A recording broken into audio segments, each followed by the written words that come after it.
Serbia are hosts for the European Handball Federation European Women's Championship. We go downstairs and indeed find out exactly the feelings ahead of the big matches, and big ones that most certainly are. Norway, the defending champions, up against the hosts Serbia in the opener. Thrilling matches, difficult draws as well. France up against Macedonia, not as predictable as you might have thought. Meanwhile, Spain taking on Germany. The Asbel League versus the Bundesliga then. Always going to be a tight affair. And Russia having to battle their way back, tooth and nail, against Romania.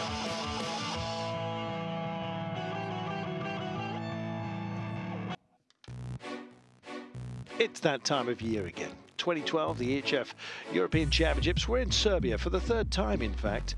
It's a busy old place, as it always is. Handball well and truly on the up since the men took silver in the Olympic Games. Well, the World Championships will be here in 2013, and they are desperate to make a good impression here. It's the third time they've hosted the great event. Let's speak to Serbia's Jelena Eric. It's a really great experience, and I can just feel everywhere in Serbia, in not just those 4 cities, host cities for a European Championship. We can just feel that atmosphere before European Championship started. Well, the men have done the job, not only at the Olympic Games, but also in the European final against Denmark last January. Serbia just losing out. It was a 2-point margin in the end that stopped them becoming champions. But nationally, the sport is well and truly on the up. It's a strange feeling because you play at home. It's your spectators, and you have a big wish to make the best result, and also to repeat the result of the men team. So it's a little bit pressure, but I think the most important stuff is to fight. Battling all the way then, and perhaps getting an element of surprise. They're up against Norway, as you know. They are the defending champions. Can Serbia pull something out of the bag in the opening fixture? They really don't know us, because we didn't play against them many years ago. So it will be surprising for us and also for them. But it's a big test for us, so we can see on which level we are. But you never know. On the first game, it's the hardest game in a championship, and you can't show your real face and your real quality on the first game. Well, you know, you're up against it when you see star performers like Heidi Loke, very, very relaxed, strolling around the press area. And Torje Hergarsson, the coach of Norway. No lack of confidence, I think you might say, but they're not taking anything for granted. They won in 04, 6, 8, 10, and 11 and 12. I think that the things we have done before is that we are 100% focused on the game tomorrow. And for me, I don't know which team I will play the next. If it's Ukraine or Czech, I don't know. So my focus is 100% tomorrow on Serbia. It's going to be really hard and really tough, and we know that we will meet a strong team, and especially with Andrea Lekic and Damjanovic. They are very good players, so we have to stop them. There you go, taking nothing for granted despite being world and Olympic champions. Well, let's find out how the match panned out, shall we? Answer is perhaps closer than you might have thought. Norway then defending champions and multiple winners, as you've already heard, up against Serbia.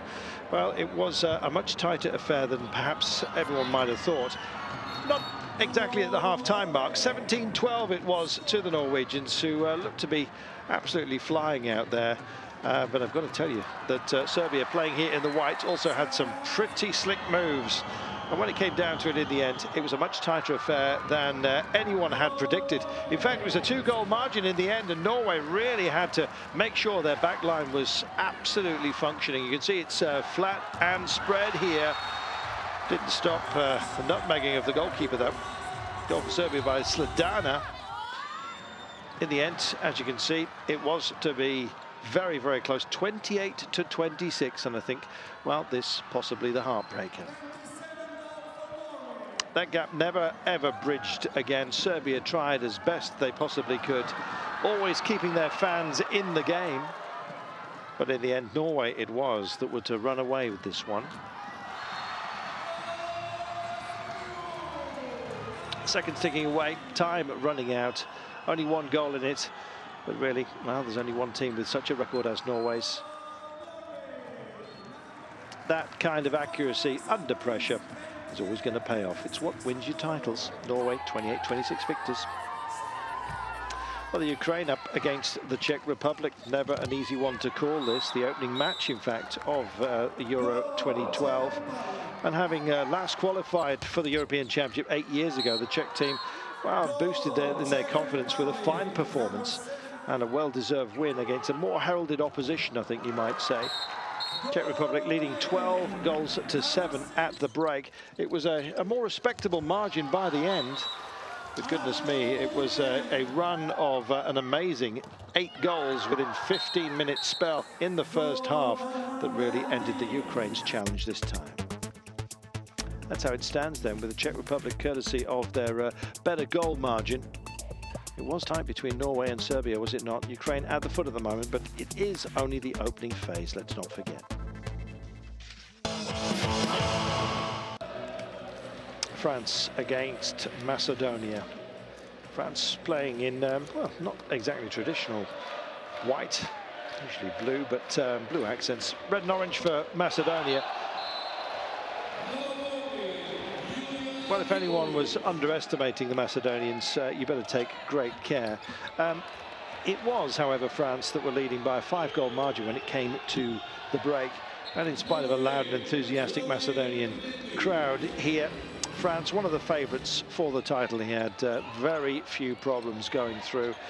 In the end, the scoreline, well, it was not exactly embarrassing, but Macedonia have got a huge mountain to climb with the sort of deficit that they're opening up for themselves. 2 great spells for France, really kind of cut it. There was, 8 goals unanswered, bridging the 2 halves. And once Macedonia got a couple back through Zadovsky, well, France yet again just took an extra step forward, and the scoreline just kept on building for the French side. They know how to play handball. They've had great success both on the men's and the women's scene. First ever international team title, would you believe, in terms of World Championships, was to the men's handball team. That's before France won the football in '98. Ever since then, handball's been well and truly on the up. And Pauline Baudouin just adding a cherry on the cake here. 29-16, they were to take it. Sweden versus Denmark, an all-Scandinavian affair then, and this predictably an extremely tight battle, almost frighteningly so. You could not pick this at all throughout this match, although it was a 2-goal margin at the break. Sweden, yes, celebrating what was to be a narrow win over the Danes. The lead changing constantly throughout this thrilling encounter. The match characterised by 2 teams showing a lot of spirit, but of course both also knowing an awful lot about each other. And in the end, 27-26, the narrowest of winning margins, and Sweden taking it. France with that much bigger goal difference after their match with Macedonia, heading this group on the opening day.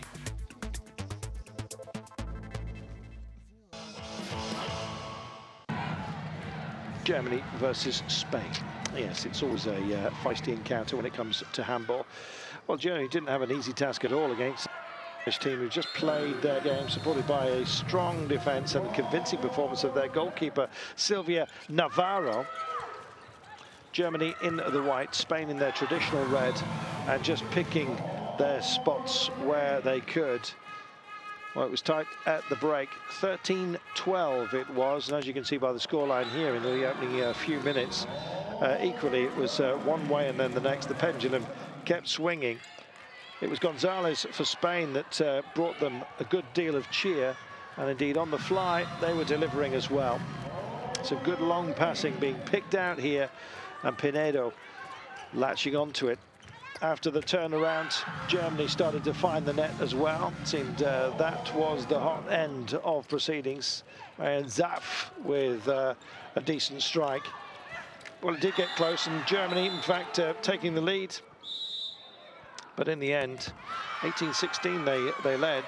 back came Spain, tightened up that at the back, and well, they were giving away strange line decisions as well. Not strange that it was going against the Germans, but just a lack, I think, of discipline on the back line. Opened it up, and well, some of the glory shots from that 9-meter line, absolutely spectacular. Alexander Cabral, in fact, with that. Germany losing out 23-20. So what about Croatia against Hungary?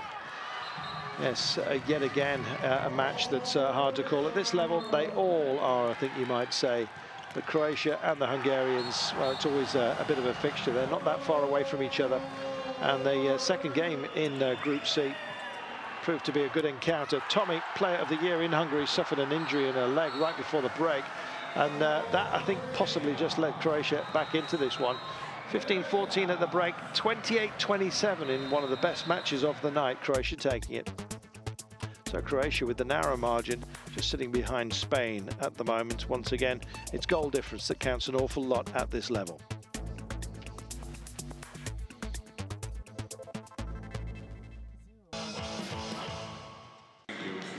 So what about Group D in Serbia? Romania up against Russia. A lot we're talking about this match before we got underway. It was always going to be close, but we had no idea just how nail-biting this was going to be. Even 9 goals, including 6 scored from 7 meters of Julia Vasilika. An impressive performance from goalkeeper Tilda Tolnai, best player of the match, in fact. Not enough to secure victory for the Romanians, who perhaps started this match as favourites. In fact, Russia were trailing at the break 12-7, and they really did have to fight back in this one. Romania, well, they were driving home when they needed to. Romania in the red here. Well, hugs all round at the break. And but nobody taking anything for granted despite the lead of 12-7. Romania then suddenly found themselves on the back foot, and it was Russia, you can hear from the boos here, that started to find the net. Some slack goalkeeping, I think, by the Romanian first choice. And yes, she was punishing herself, and indeed she was about to get punished by Romania, by Russia, I should say. Very, very late strike there, as you can see. They couldn't believe it. They had a chance to win it, Romania, just couldn't nail it late on. 5 seconds to go, count it down. Good blocking, great defense, and it goes as a draw. 21 apiece. Wow. Meanwhile, Montenegro taking on Iceland. Now, you possibly would have thought that Iceland would have started as favourites of this one, but Montenegrin handball is way up there. A year ago, Iceland were celebrating after a 22-21 victory in the World Championships in Brazil. Well, they were taught a Montenegrin lesson here in the same fixture in Vrasic. Yes, thanks to a brilliant defence and strikes by Butalovic. 7 goals, in fact, and Radicevic, the Olympic silver medalist, proving their ambitions in the Euro 2012 here in Serbia. Yes, wake-up time for everybody. Montenegro are taking this one 26-16. There you go. Montenegro topping this group. Iceland at the foot. Wouldn't have thought we'd be saying that in the opening round here in Serbia. Fantastic stuff. I'm Carlton Kirby. Thanks for your company. We'll see you next time.